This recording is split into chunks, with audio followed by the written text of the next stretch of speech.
यातायात महारैली का हुआ शुभारंभ। डीएम पुलिस अधीक्षक ने रैली को दिखाई हरी झंडी। नारी शक्ति सम्मान समारोह का हुआ आयोजन। मुख्य अतिथि के रूप में शामिल हुए पर्यावरण मंत्री। अयोध्या में दीपोत्सव की तैयारियां तेज। कमिश्नर और आईजी ने तैयारियों का लिया जायजा।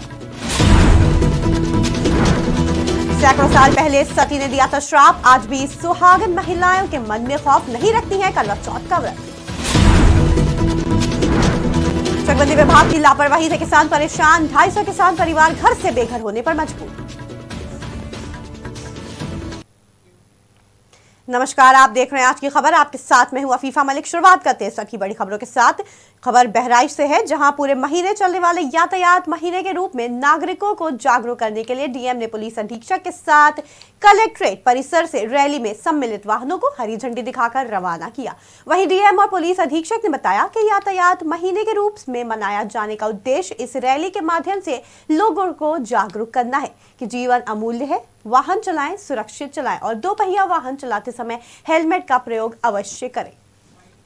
आज यातायात जागरूकता वाहनों को हरी झंडी दिखाई गई मेरे द्वारा और एसपी साहब द्वारा। ये लगातार 1 माह का अभियान चलेगा और इसका मुख्य उद्देश्य यही रहेगा कि अक्सर हम देखते हैं कि जब मोटरसाइकिल पे यात्री जो है सवारी करते हैं तो हेलमेट का प्रयोग नहीं करते या मोबाइल फ़ोन का प्रयोग करते हैं। तो यातायात के नियमों का पालन करना चाहिए क्योंकि ज़िंदगी बहुत अनमोल है। तो मैं आपके माध्यम से अपने जनपद को यही संदेश देना चाहती हूँ कि ये एक जो विशेष माह है और इसमें जो संदेश प्रसारित किए जा रहे हैं उसे अपने जीवन में उतारें और उनको ग्रहण करें ताकि उनके जीवन की सुरक्षा हो सके। बहराइच में आज यातायात जागरूकता एक रैली निकाली गई। मुख्य तौर पर हम ये देखते हैं कि थोड़ी बहुत लापरवाही से अपना अमूल्य जीवन लोग गंवा देते हैं। ऐसे में आवश्यक है कि यातायात के नियमों का हम पालन करें और किसी भी तरीके से जिम्मेदारीपूर्वक गाड़ी चलाते हुए कोई लापरवाही ना करें, कोई जल्दबाजी ना करें और अपने इस अनमोल। रायबरेली में नारी सशक्तिकरण अभियान के अंतर्गत नारी शक्ति सम्मान समारोह का आयोजन किया गया, जहां उदित फाउंडेशन के तत्वाधान में संपन्न हुए कार्यक्रम में उत्तर प्रदेश सरकार के वन और पर्यावरण मंत्री डॉक्टर अरुण कुमार सक्सेना मुख्य अतिथि के रूप में शामिल हुए। इस अवसर पर सभा को संबोधित करते हुए उन्होंने कहा कि जिस देश में नारी शक्ति का सम्मान होता है वहां खुशहाली और विकास की अविरल धारा बहती है। समाज सेवा के क्षेत्र में सराहनीय कार्य करने वाली पुष्पा देवी, मीना देवी सहित कई महिलाओं को मुख्य अतिथि द्वारा प्रशस्ति पत्र और अंग वस्त्र देकर सम्मानित भी किया गया। कार्यक्रम में अतिथियों का स्वागत करते हुए फाउंडेशन के अध्यक्ष ने कहा, अपने पूर्वजों द्वारा किए गए सामाजिक कार्यों को आगे बढ़ाते हुए समाज सेवा में लगे हुए लोगों को आगे भी प्रोत्साहित किया जाएगा। अयोध्या में आगामी 11 नवंबर को होने वाले दीपोत्सव की तैयारियों की समीक्षा बैठक के बाद दीपोत्सव से संबंधित प्रमुख स्थल जैसे राम की पैड़ी, सरयू आरती स्थल, रामकथा पार्क सहित अन्य संबंधित मार्गों का कमिश्नर, आईजी और जिलाधिकारी ने निरीक्षण किया।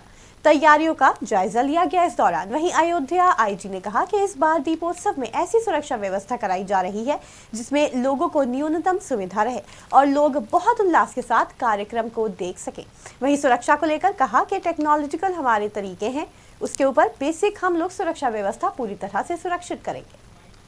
उनके एक सारे कार्यक्रम का और उनके पूरे पुलिस प्रबंधन का हम लोगों के द्वारा विश्लेषण किया गया है। जो स्थानीय लोग हैं उनके साथ भी विचार विमर्श किया गया है, जो प्रशासनिक और पुलिस की जो मशीनरी है उनके साथ भी, और हम लोगों ने इस तरह की सुरक्षा व्यवस्था इसमें सुनिश्चित कराई है कि लोगों को न्यूनतम असुविधा रहे और लोग बहुत उल्लास और उत्साह के साथ इस कार्यक्रम को देख सकें।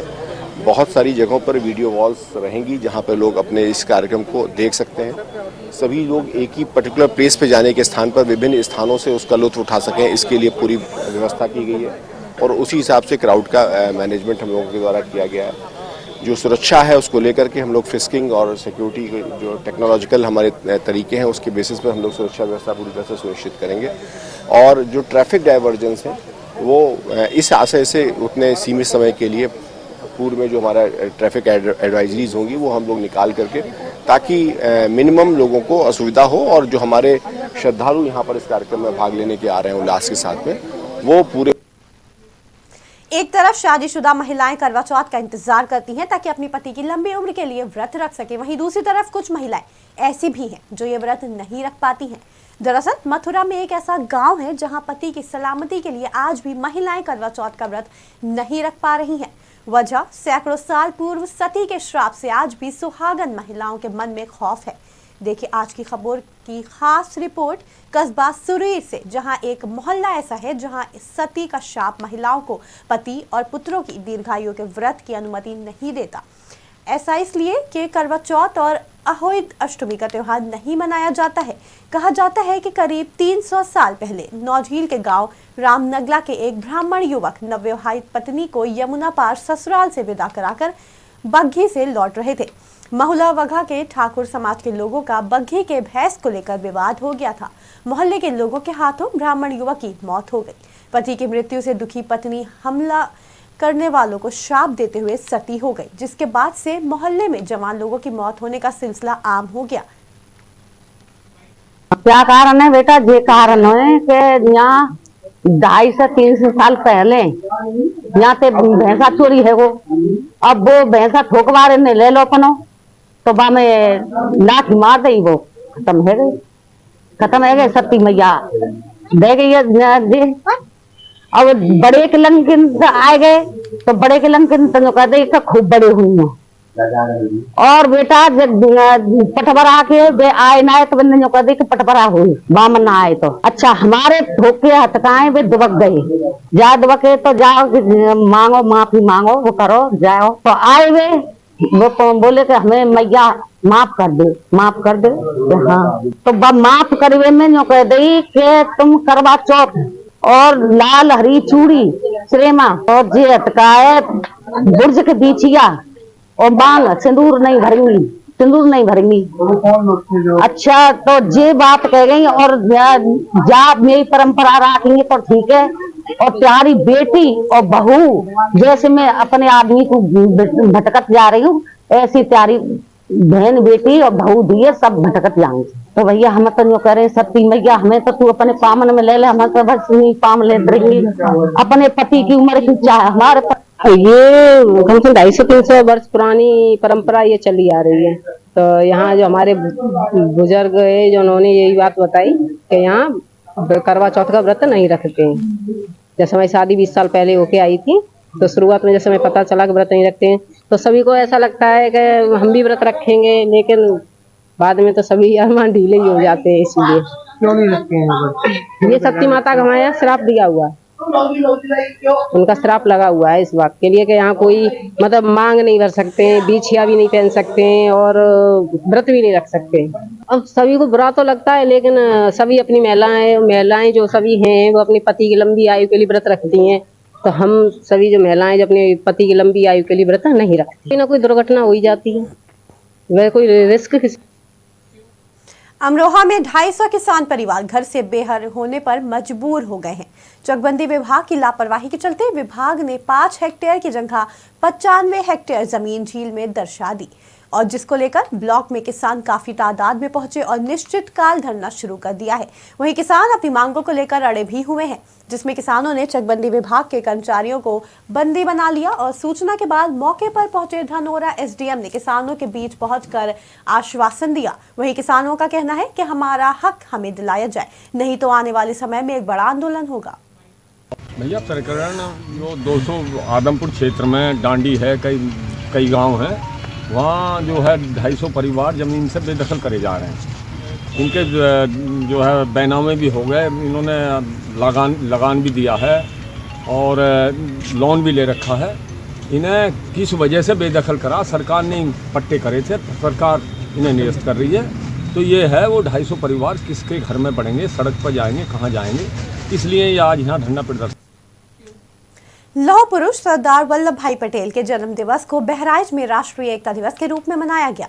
कार्यक्रम में जिलाधिकारी ने कलेक्ट्रेट परिसर स्थित विभिन्न कार्यालयों के अधिकारियों और कलेक्ट्रेट कर्मियों के साथ सरदार वल्लभ भाई पटेल के चित्र पर माल्यार्पण कर श्रद्धा सुमन अर्पित किए।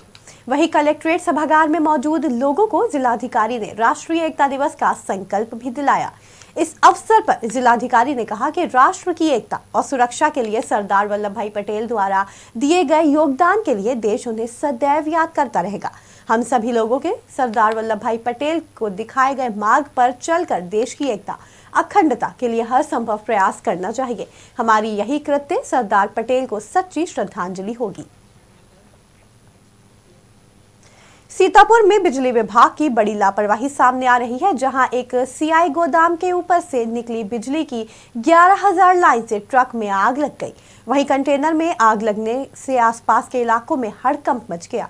आपको बताते चले कि इस हादसे में ट्रक चालक बाल बाल बच गया, लेकिन ट्रक में लदे लाखों का सामान जलकर खाक हो गया। वहीं घटना की खबर सुनकर मौके पर पहुंची पुलिस और फायर ब्रिगेड की टीम ने किसी तरह आग पर काबू पाया। बिजनौर के डीएम और एसपी ने यातायात माह नवंबर यातायात रैली को हरी झंडी दिखाकर शुभारंभ किया। वहीं इस रैली में यातायात पुलिस के साथ एनसीसी कैडेट्स और स्कूली बच्चों द्वारा प्रतिभाग लिया गया। बता दें, यातायात पुलिस, एनसीसी कैडेट्स और स्कूल बच्चों ने स्लोगन, पोस्टर, बैनर के माध्यम से लोगों को यातायात नियमों का पालन करने के लिए जागरूक भी किया। इस दौरान SP city doctor Praveen Ranjan Singh और एसपी ग्रामीण राम अर्ज और एसपी पूर्वी, क्षेत्र अधिकारी नगर और कई अधिकारीगण मौजूद रहे। रायबरेली का एक शख्स हौसलों की उड़ान की इबारत लिख रहा है।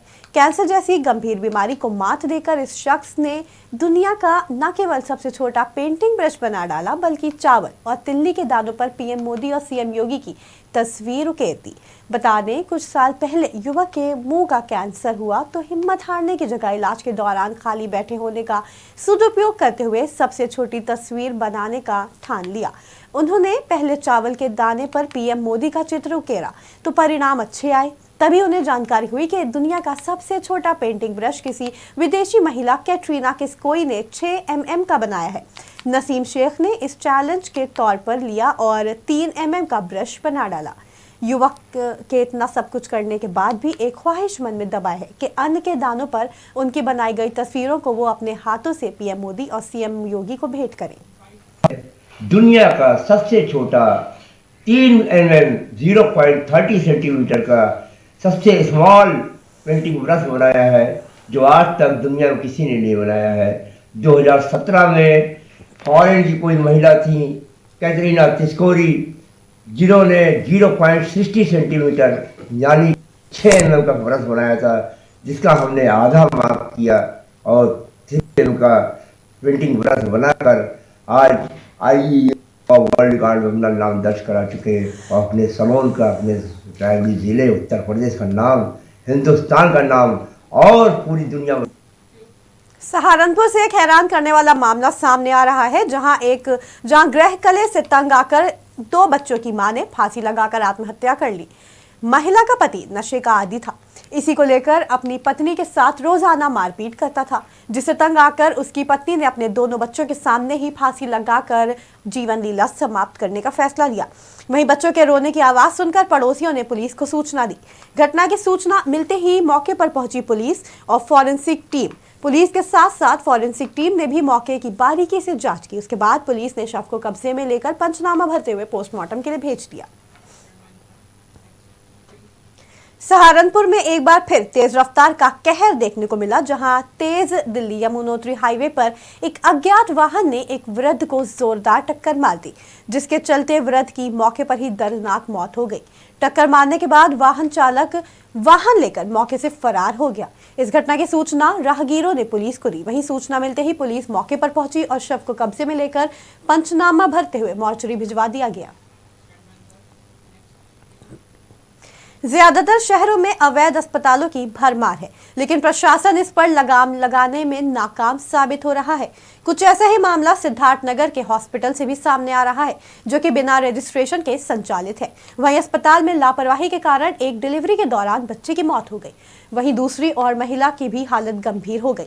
इसके बाद परिजनों ने जिलाधिकारी से मामले की शिकायत की, जिसके बाद प्रशासन और स्वास्थ्य महकमा जागे और अस्पताल के खिलाफ कार्रवाई करने पहुंचे, लेकिन अस्पताल पर पहुंचने पर उन्हें काफी दिक्कतों का सामना करना पड़ा। पूरा अस्पताल खाली मिला और मरीजों को कहीं दूसरी जगह शिफ्ट कर दिया जा चुका था, जिसको लेकर परिजनों ने अपने मरीज नहीं मिलने पर जमकर बवाल किया। वही अस्पताल में ताला लगाकर पूरा अस्पताल प्रशासन मौके से गायब निकला। इसके बाद एसडीएम सदर और सीएमओ ने अस्पताल के खिलाफ कार्रवाई शुरू कर दी है। गाँव से सूचना मिली थी, तत्काल में फोन किया था, कुछ तुरंत कार्रवाई की गई और यहाँ पर टीम गठित करके भेजी गई है। मैं भी आया हूँ देखने के लिए। ये अवैध रूप से जो हॉस्पिटल है, लाइफ हॉस्पिटल, अवैध रूप से संचालित है। इसका मामला ये था कि एक लेडी का ऑपरेशन हुआ है यहाँ पर, या डिलीवरी हुई है, अभी पूरा पता नहीं है डिलीवरी है या ऑपरेशन है। उस बच्चे की डेथ हो गई और लेडी जो है कोमा में पहुँच गई, उसके दिमागी हालत ठीक नहीं है। उसकी भी तलाश की जा रही, कहाँ है उसको मैं डिस्ट्रिक्ट हॉस्पिटल, लोग कह रहे डिस्ट्रिक्ट हॉस्पिटल में है, मैं जा रहा हूँ। मरीजों ने शिकायत किया, उसी क्रम में औचक निरीक्षण किया गया और सीएमओ साहब भी थे, हमारी टीम थी, पुलिस प्रशासन टीम थी। निरीक्षण किया गया कि अवैध रूप से संचालित किया गया, इसी आधार पर इसको सीजर की प्रक्रिया चल रही है और उसके बाद ये जांच का विषय बनेगा कि इसमें मरीज जो थे वो कहाँ गए और सघन जांच के बाद सख्त से सख्त कार्रवाई की जाएगी। अगर जो भी व्यक्ति दोषी होगा उसको जुड़े रहें आज की खबर के साथ ताजा तरीन खबरों के लिए।